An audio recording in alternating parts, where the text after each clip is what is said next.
in the quality manner.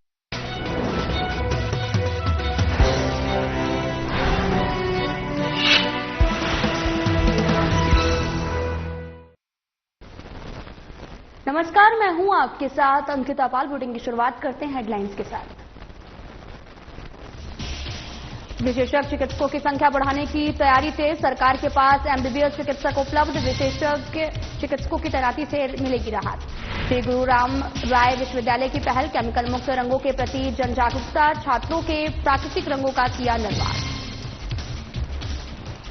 रंग में भंग डालने वालों पर पुलिस सख्त, कोटद्वार हुड़दंग करने वालों के विरुद्ध कड़ी कार्रवाई, पुलिस ने वाहन सीज कर की बड़ी कार्रवाई। काशीपुर के सिंघान में लोगों ने मचाया उत्पात, दर्जनों लोगों ने मोहल्ले वालों के साथ की मारपीट, लोगों ने पुलिस से सख्त कार्रवाई की मांग की। पौड़ी में अनियंत्रित होकर खाई में गिरी कार, पुलिस ने चलाया रेस्क्यू ऑपरेशन, हादसे में एक व्यक्ति की दर्दनाक मौत।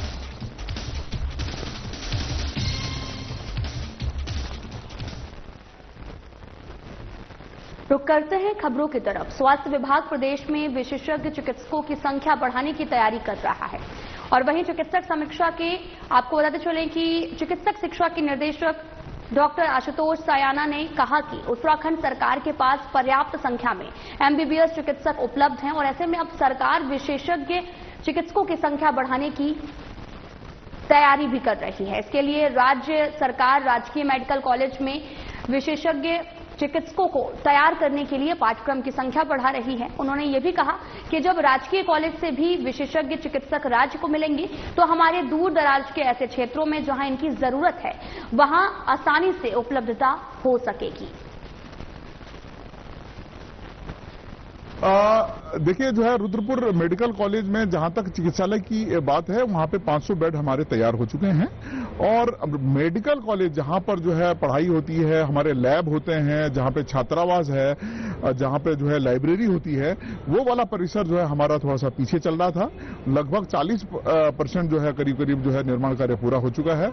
मुझे लगता है 2025 में हम जो है आवेदन कर लेंगे और मुझे लगता है कि एक वर्ष में जो है लगता है कि जो है हमारे जो उत्तराखंड राज्य के जो भी जो है मेडिकल के सेक्टर में जाना चाहते हैं, डॉक्टर बनने का जिनका सपना है, उनको और भी अधिक अवसर मिल सकेंगे। श्री गुरु राम राय विश्वविद्यालय ने केमिकल मुक्त रंगों की होली के प्रति जन जागरूकता के लिए नई पहल की है। विश्वविद्यालय के आपको बताते चले कि मानविकी और सामाजिक विज्ञान संकाय के गृह विज्ञान और जनसंचार विभाग ने अपने सामाजिक सरोकार निभाते हुए बेस्ट प्रैक्टिस के तहत इस बार होली पर प्राकृतिक रंगों को अपनाने के लिए लोगों को प्रेरित किया है। गृह विज्ञान विभाग के तहत जहां छात्रों ने प्राकृतिक रंगों का निर्माण किया, प्राकृतिक रंगों का निर्माण विश्वविद्यालय के होम साइंस विभाग के शिक्षकों के निर्देशन में गृह विज्ञान के छात्र छात्राओं ने कौशल विकास प्रशिक्षण के तहत किया है। रंग फूलों, हरी सब्जियों, चुकंदर, हल्दी और केसर आदि से तैयार किया है। लैब से तैयार इन जैविक रंगों को छात्र छात्राओं में निःशुल्क वितरित किया गया जिससे वे इस दिशा में प्रेरित हों। विश्वविद्यालय में प्रेसिडेंट महंत देवेंद्र दास महाराज ने विश्वविद्यालय के अधिकारियों, शिक्षकों, नॉन टीचिंग स्टाफ और छात्रों को होली खेलने के लिए प्राकृतिक रंग तैयार कर जागरूकता अभियान चलाने के लिए बधाई और शुभकामनाएं दी हैं। कैंपेन लॉन्च करते समय कुलपति प्रोफेसर कुमुद सकलानी ने भी कहा कि शिक्षकों और विद्यार्थियों ने अपने होम साइंस लैब में कौशल विकास प्रशिक्षण के तहत प्राकृतिक रंगों को तैयार कर न केवल आत्मनिर्भरता की दिशा में पहल की है बल्कि इस पहल से समाज का ध्यान भी इस दिशा में आकर्षित किया है।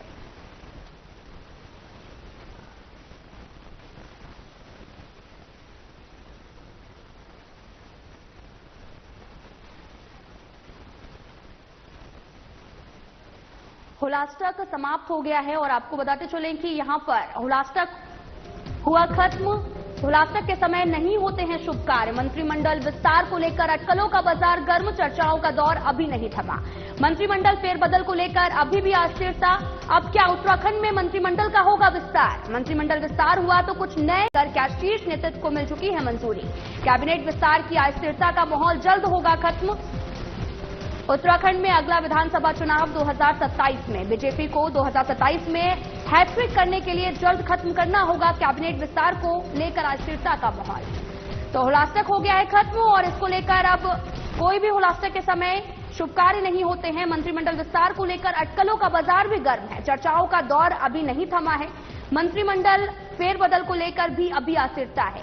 अब क्या उत्तराखंड में मंत्रिमंडल का विस्तार होगा? मंत्रिमंडल विस्तार हुआ तो कुछ नए चेहरे और मंत्रियों पर तलवार भी लटकी हुई है। मंत्रिमंडल में पिछले काफी समय से 4 पद रिक्त हैं। 22 मार्च को धाकड़ धामी सरकार के 3 वर्ष पूरे हुए हैं।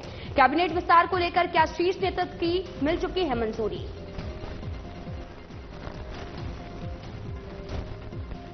तो इसी खबर पर ज्यादा जानकारी के लिए हमारे साथ ब्यूरो चीफ कमल शर्मा जुड़ चुके हैं।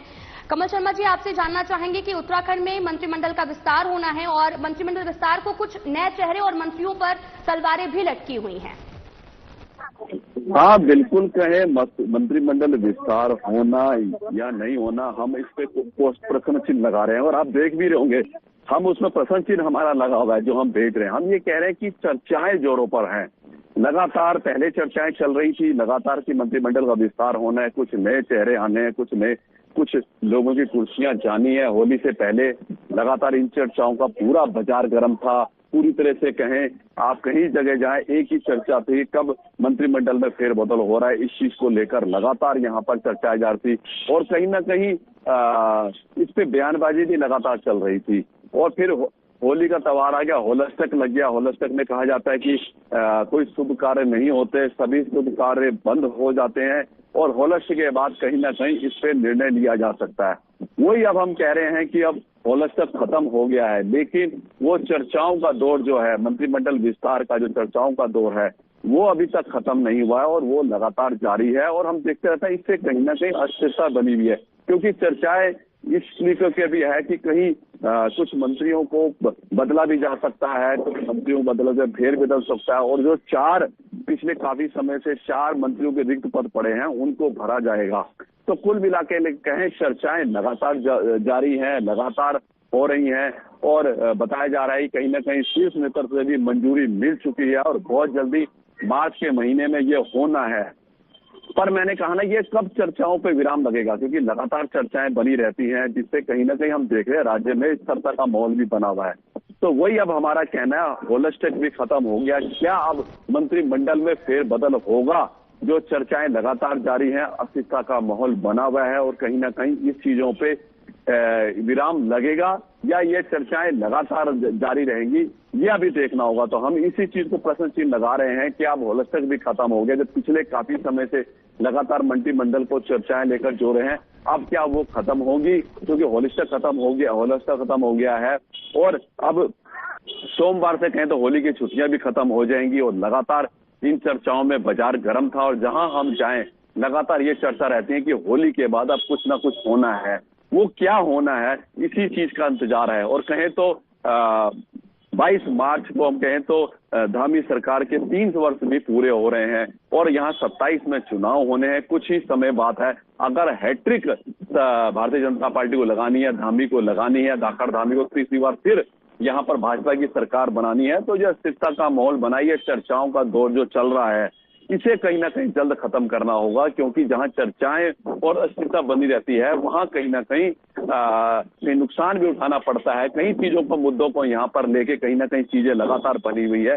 वही अब देखना है कि क्या अब होली के बाद जब होलस्टक भी खत्म हो गया और कहीं ना कहीं शुभ कार्य भी शुरू हो जाते हैं, या नवरात्रों से पहले या नवरात्रों में या कुछ ना कुछ क्या मंत्रिमंडल का विस्तार होगा, इस बात का इंतजार दर्शकों को भी है, लगातार उत्तराखंड की जनता को भी है। क्योंकि लगातार हम जा रहे हैं, इन चर्चाओं का बाजार गर्म है और ये चर्चाएं कब खत्म होगी और कब स्थिरता का माहौल जो है वो खत्म होगा।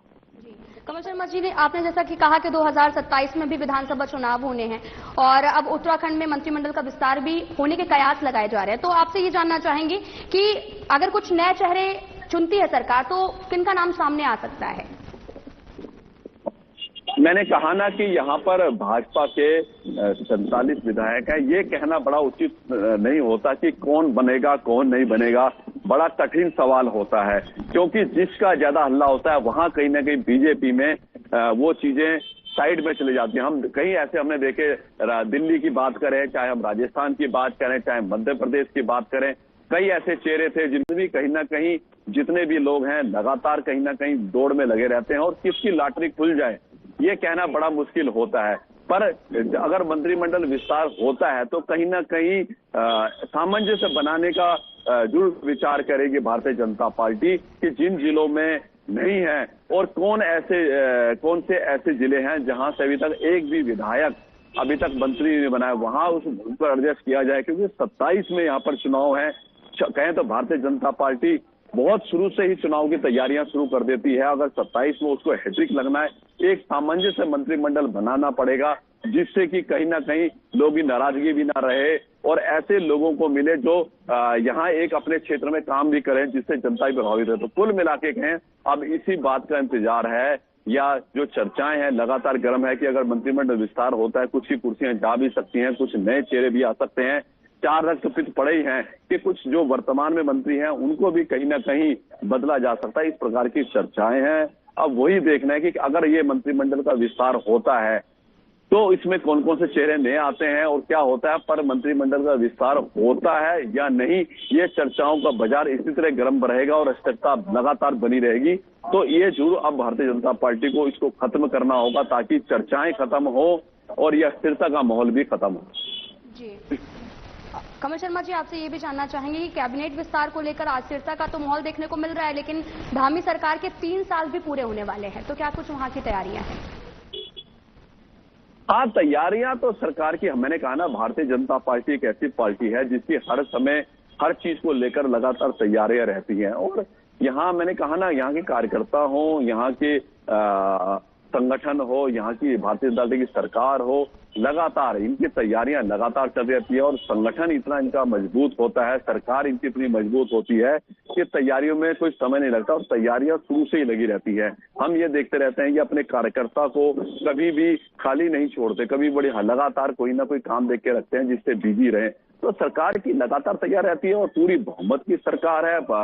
तैयारियां कोई ऐसा बड़ा नहीं होता क्योंकि ये सारा जो तैयारियां होती है वो सरकारी अमले द्वारा करी जाती है। संगठन अपने स्तर से करता है किस प्रकार से और सरकार के जो अमला होता है वो अपने तरीके। तो एकजुट होकर यहाँ कोई ऐसी बड़ी बात नहीं है, तैयारियां लगातार चलती रहती है और तैयारियां होती भी है। मैंने कहा ना 3 साल भले ही पूरे हो रहे हैं, लेकिन 22 मार्च 25 में 3 साल पूरे हो जाएंगे, फिर 26 और भारतीय जनता पार्टी लगातार चुनाव प्रचार की भी तैयारियों में लग चुकी है कि किस तरह हरियाणा की तर्ज पर उत्तराखंड में भी तीसरी बार भारतीय जनता पार्टी सरकार है और हैट्रिक बनाए। उसी हैट्रिक को बनाने के लिए कहीं ना कहीं जो अस्थिरता का माहौल है, जो हम कैबिनेट विस्तार की बात कर रहे हैं, जो लगातार चर्चाओं का बाजार गर्म है कि ये कैसे खत्म होता है, होगा या स्थिरता बनी रहेगी, ये हमें इसका इंतजार करना होगा। जो चर्चाएं लगातार करते हैं उसमें भी हम चर्चाओं की बात लगातार करते रहते हैं कि ये चर्चाओं में रहेंगी या चर्चाएं कभी खत्म भी होगी और इसका कुछ ना कुछ एक नतीजा भी निकलेगा। कमल शर्मा जी, आपका बहुत बहुत धन्यवाद तमाम जानकारी देने के लिए।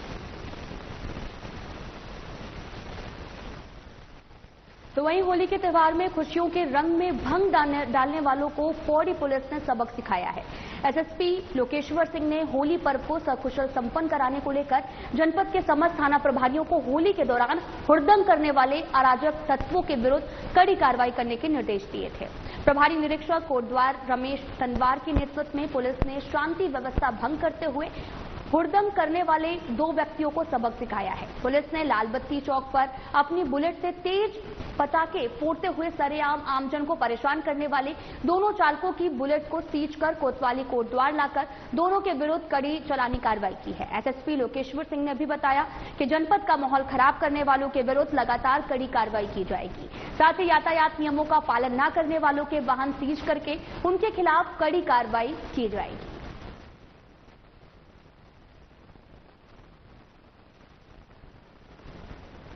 तो वहीं काशीपुर मोहल्ला सिंघान में दर्जनों लोगों ने जमकर उत्पात मचाया है, जिसमें लोगों में दहशत का माहौल भी है और पुलिस को सूचना मिली तो पुलिस ने तत्काल मौके पर पहुंचकर मामले को शांत करवाया। मामले में पीड़ित व्यक्ति ने पुलिस को तहरीर सौंपकर कार्रवाई की मांग की है। जानकारी के मुताबिक मोहल्ला सिंघान निवासी मुकेश शर्मा ने पुलिस को तहरीर देकर बताया कि एक व्यक्ति मेरे साथ में गाली गलौज करने लगा। बाद में कुछ अज्ञात लोग जिन्हें उसने फोन कर बुलाया और मेरे घर में घुसकर तोड़फोड़ करने लगे। विरोध करने पर उनके द्वारा मेरे परिजनों के साथ मारपीट और अभद्रता की गई है। जब मोहल्ले वालों ने उन्हें रोकना चाहा तो मोहल्ले वालों के साथ भी वे अभद्रता और साथ ही मारपीट करने लगे और वहीं पीड़ित ने पुलिस को तहरीर सौंपकर कार्रवाई की मांग की है।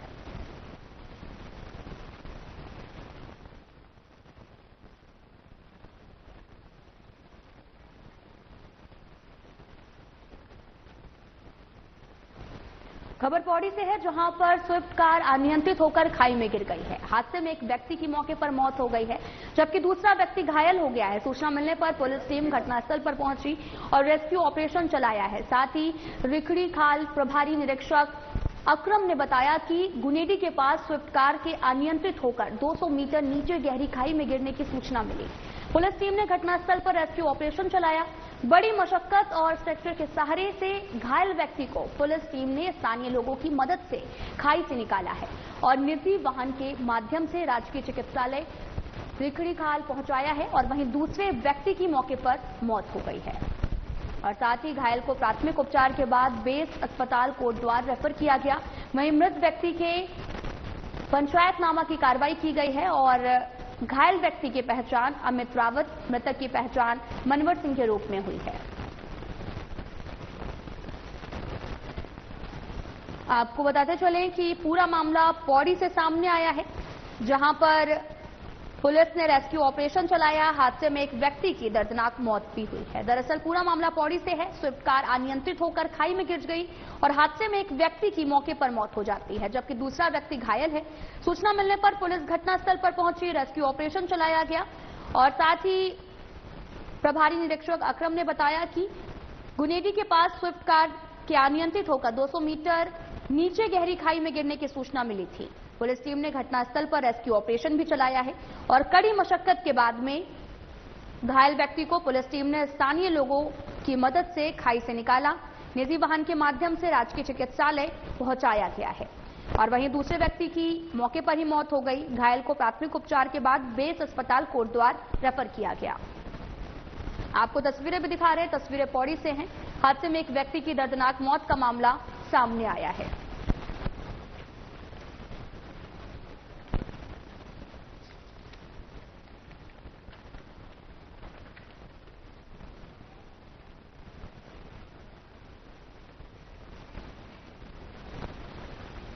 उत्तराखंड में एक बार फिर से मौसम ने करवट ली है। उत्तराखंड में मौसम ने एक बार फिर से बदली करवट। पहाड़ों में बर्फबारी तो मैदानी इलाकों में हुई बारिश। मौसम विभाग का अनुमान हुआ सटीक साबित। देहरादून और उसके आसपास विज्ञान केंद्र का पूर्वानुमान 17 मार्च तक प्रदेश भर में मौसम रहेगा खराब।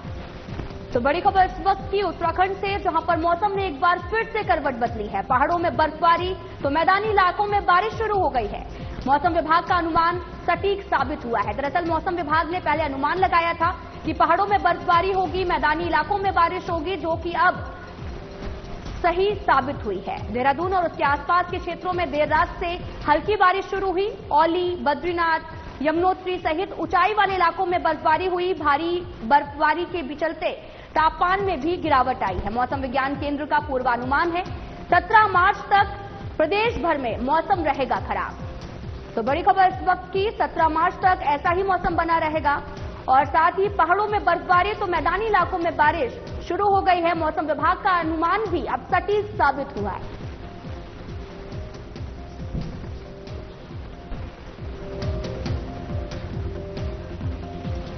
तो इसी खबर पर ज्यादा जानकारी के लिए हमारे संवाददाता अमित नौटियाल जुड़ चुके हैं। अमित, आपसे जानना चाहेंगे कि मौसम में एक बार फिर से करवट बदली है। पहाड़ों में बर्फबारी तो मैदानी इलाकों में बारिश शुरू हो गई है, तो क्या अपडेट है आपके पास? बिल्कुल, अगर बात की जाए तो पहाड़ों में जो देर रात कल यहाँ पर बारिश हुई, पहाड़ी या मैदान की बात करें तो दोनों जगह स्थानों पर काफी अच्छी बारिश हुई है, जिससे काफी तापमान में गिरावट देखने को मिली। हालांकि औली, बद्रीनाथ, यमुनोत्री सहित जो ऊंचाई वाले पहाड़ी क्षेत्र वहां पर जमकर बर्फबारी सामने आई है और मौसम विभाग ने जो भविष्यवाणी बताई थी कि इस दिन बारिश होगी, तो वो भी काफी सच साबित निकली है। हालांकि जो मौसम विभाग की उत्तराखंड के जो पर्वतीय जिले हैं उनमें हल्की बारिश की संभावना जताई थी, तो इसको लेकर देहरादून, हरिद्वार, नैनीताल यहाँ पर काफी पहले तेज हवाएं चली, उसके बाद बारिश हुई। तो अब मौसम विभाग ने आगे का पूर्वानुमान भी जारी किया है कि 17 मार्च तक यहाँ पर जो मौसम होगा वो खराब रहेगा। हालांकि अगर यमुनोत्री की बात की जाए, आसपास के जो निचले इलाके वहाँ पर रुक रुक बारिश हुई, तो वहाँ भी काफी ठंड देखने को मिली। इस तरह केदारनाथ, बद्रीनाथ की बात की जाए तो वहाँ पर 4 धाम की जो यात्रा शुरू होने वाली है अप्रैल महीने से, तो वहाँ पर थोड़ी काम में जो काम मजदूर कर रहे थे उनको काफी रुकावट का सामना पड़ रहा है, क्योंकि यहाँ पर जब बारिश हुई थी तो काफी ठंड हो गई थी, तो उसके कारण जो काम है उसको रोक दिया गया है।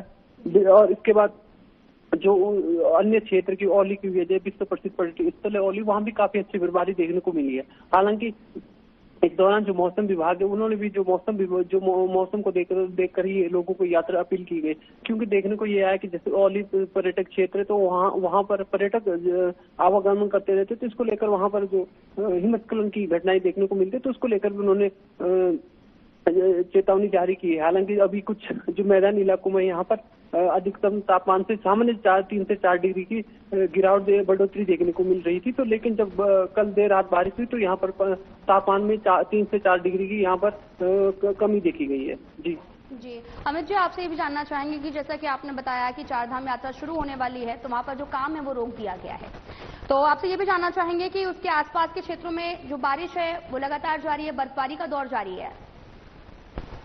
जो देर रात से हो रही है हनुमान चिट्टी से या बद्रीनाथ की जो 10 किलोमीटर के क्षेत्र में यहाँ पर 9 हिमखंड है, तो वहाँ पर जो मौसम खराब हुआ था तो उसको लेकर यात्राएं जो शुरू हो रही थी, तो यहाँ पर इस दौरान काफी संख्या में यहाँ पर मजदूर लगे हैं और कार्य किया जा रहा है, तो इसको लेकर जो DRO सीमा सड़क संगठन की ओर से यहाँ पर जो हिमखंड है तो उनको काटकर माणा तक हाईवे का जो कार्य है उसको सुचारू कर दिया गया। लेकिन जब बर्फबारी आ रही थी तो इसको लेकर काफी समस्या आती थी, तो उसको लेकर कुछ देर तक जो यहाँ पर 3 से 4 फीट तक बर्फ जमी थी तो उसको लेकर काम रोक दिया था। तो लेकिन जब मौसम साफ हो जाएगा तो यहाँ पर जो कार्य उसको फिर से सुचारू कर दिया जाएगा, क्योंकि जब DRO की जो कमांडर है कर्नल अंकुर महाजन उनसे तो बात की तो उन्होंने कहा कि जो देश का जो प्रथम गांव है यहाँ पर बद्रीनाथ का जो हाईवे है उसको सुचारू कर दिया। कई जगहों पर जो हिमखंड आते हैं यानी कि हिमस्खलन आते तो उसको लेकर भी वहाँ पर सफाई कर दी गई है। हालांकि जब बद्रीनाथ के मंदिर कपाट जो 4 मई को खोले जा रहे हैं तो इसको लेकर अभी 1.5 महीने का समय बताया, तो इसको लेकर यहाँ पर जो अभी जो तैयारी थी वो की जा रही थी, उसको लेकर थोड़ा ब्रेक सा लग गया। जैसे मौसम साफ होगा उसके बाद जो बर्फ पड़ी है सड़क मार्ग उनको हटा दिया जाएगा। जी, जो यहाँ के स्थानीय निवासी हैं उनको क्या कुछ समस्याएं देखने को मिल रही है, क्योंकि पहाड़ों में बर्फबारी का दौर जारी है?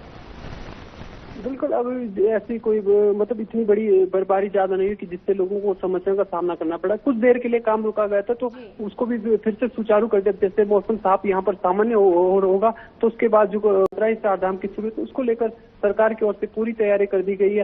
हालांकि इस दौरान जब हमने मौसम विभाग से वैज्ञानिक निदेशक विक्रम सिंह उनसे बातचीत की तो उन्होंने साफ तौर से कहना है कि 17 तारीख तक प्रदेश में जो मौसम है वो शुष्क रहेगा। कई जो ऊंचाई वाले क्षेत्र है वहाँ पर बर्फबारी देखने को मिल सकती है। ठीक है अमित जी, आपको बहुत बहुत धन्यवाद तमाम जानकारी देने के लिए। तो खबर पौड़ी से है, जहां पर स्विफ्ट कार अनियंत्रित होकर खाई में गिर गई है। हादसे में एक व्यक्ति की मौके पर मौत हो गई जबकि दूसरा व्यक्ति घायल हो गया है। सूचना मिलने पर पुलिस टीम घटनास्थल पर पहुंची और रेस्क्यू ऑपरेशन चलाया गया। रिखड़ीखाल प्रभारी निरीक्षक अकरम ने बताया कि गुनेडी के पास स्विफ्ट कार के अनियंत्रित होकर 200 मीटर नीचे गहरी खाई में गिरने से सूचना मिली थी और पुलिस टीम ने घटनास्थल पर रेस्क्यू ऑपरेशन चलाया। कड़ी मशक्कत और स्ट्रेचर के सहारे से घायल व्यक्ति को पुलिस टीम ने स्थानीय लोगों की मदद से खाई से निकाला है और निजी वाहन के माध्यम से राजकीय चिकित्सालय रिखड़ीखाल पहुंचाया। वहीं दूसरे व्यक्ति की मौके पर मौत हो गई है।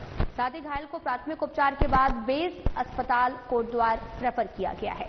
वहीं मृत व्यक्ति के पंचायतनामा की कार्रवाई की गई है। घायल व्यक्ति की पहचान अमित रावत और मृतक की पहचान मनवर सिंह के रूप में हुई है।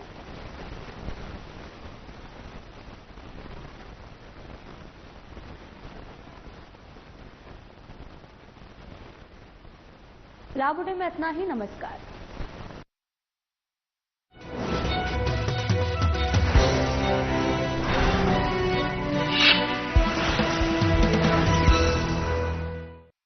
क्या आप जिम